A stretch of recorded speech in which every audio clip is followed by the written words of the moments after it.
Alright, so magandang araw muli sa inyong lahat mga maestro. So nagbabalik na naman tayo ngayon para dito sa ating panibagong video. Ang video natin ngayon mga maestro, itong no permit, no exam na pinagbabawal na po yan. Ayon po yan sa batas, ang Republic Act number 11984.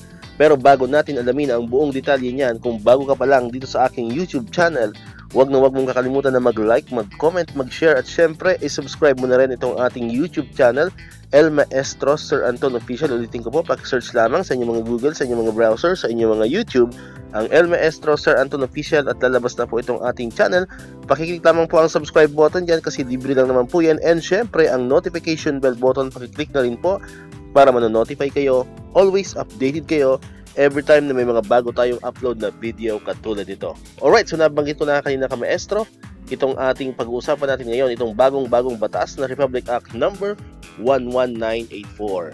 Ayan po, ito po yung pinakabuong detalye niyan, no? Itong Republic Act number 11984, an act mandating public and private educational institutions to allow disadvantaged students with unpaid tuition and other school fees to take their periodic and final examinations and for other purposes. Ayan, so ito po ay enacted by the Senate and House of Representatives of the Philippines and Congressional Assembly. Ayan, ito po yung Section 1, yung short title, itong atin pong batas na Republic Act 11984, itatawagin nating No Permit, No Exam Prohibition Act. Ayan po, so malinaw po dito nakalagay, ito po ay applicable hindi lamang sa private kundi pati sa public. So public, both public and private institution. So bawal na po tayong magpatupad ng pulisiya regarding sa no permit, no exam. Ayan, so bawal na po yon. So lahat po na mag-aaral natin ay may karapatan ng kumuha ng kanilang mga examinations without asking for their permit to exam. Ayan. So ito po yung buong detalye niyan. Ayan, so pakibasa nyo na lang po yung pinaka details, yung section 3, section 4 hanggang section 9, no, yung effectivity nitong ating bagong batas na Republic Act 11984. Ayan, so alam po natin itong batas na po ito ay makakatulong lalong-lalo na po dun sa mga estudyante natin na medyo nasushort minsan sa mga sa kanilang budget, no? So sila po ay meron ng karapatang kumuha ng kanilang periodic test. Pero may mga certain rules po yan na susundin. Nandito po yan nakalagay sa ating section 4. Ayan. So dito po yung pinakabuong detalye niyan. Ayan. Pinagbasihan ng Republic Act 11984 is yung Senate Bill 1359 ng Senado at yung House Bill number 6483 and 7584 naman ng lower Congress. So ito po ay permado ng Secretary General ng House of Representatives Reginald S. Velasco and Secretary of the Senate Renato N. Bantug Jr. Ayan. And of course, ito po ay naging batas nitong March 11, 2024 nang ito po ay formal na pinirmahan ni Pangulong Ferdinand Marcos Jr. Ayan. And ito po, based din po sa post ni, ito po yung main sponsor, isa sa mga sponsor ng Republic Act 11984 sa Senado, si Senator Ramon Bong Revilla Jr. Ayon po sa kanya, bawal na ang no permit, no exam.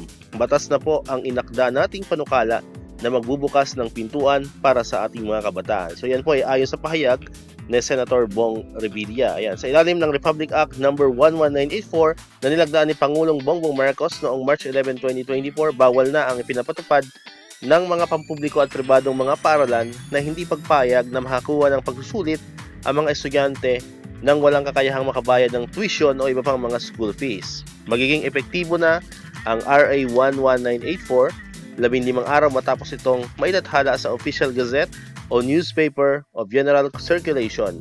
Ang lalabag sa batas na ito ay magkakaroon ng kakulang parusa mula sa Department of Education, Commission on Higher Education, so kasama rin pala dito ang CHED, no? And Technical Education and Skills Development Authority o yung TESDA. So hindi lang po for DepEd, no? Kasama rin po ang CHED at ang TESDA. Bilang pangunahing may akda ng panukalang ito sa Senado, naninindigan tayong wala dapat mag-aaral na nangangamba na hindi makapag-exam o kaya naman ay hindi makapag-graduate dahil lamang sa kakulangan ng salapi.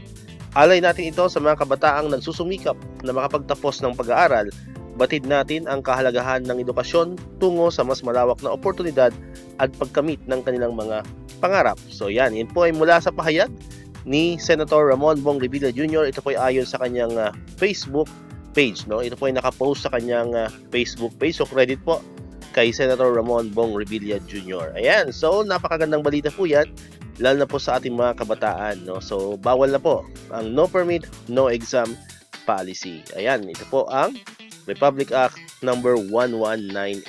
Alright, so dito ko na po tatapusin itong ating video. Sabi ko nga kanina, kung hindi ka pa nakakapag-subscribe, no, subscribe ka na sa ating channel para magiging updated ka, no, lahat ng mga videos natin katulad dito, mga teachers bonuses, teachers update. Ayan, lahat po yan ay ating nilalagay dito sa ating YouTube channel. And syempre, pwede rin nyo rin itong i-share sa inyong mga estudyante, no, para maging aware din sila sa ating mga parents, no, regarding dito sa ating bagong batas na Republic Act number 11984.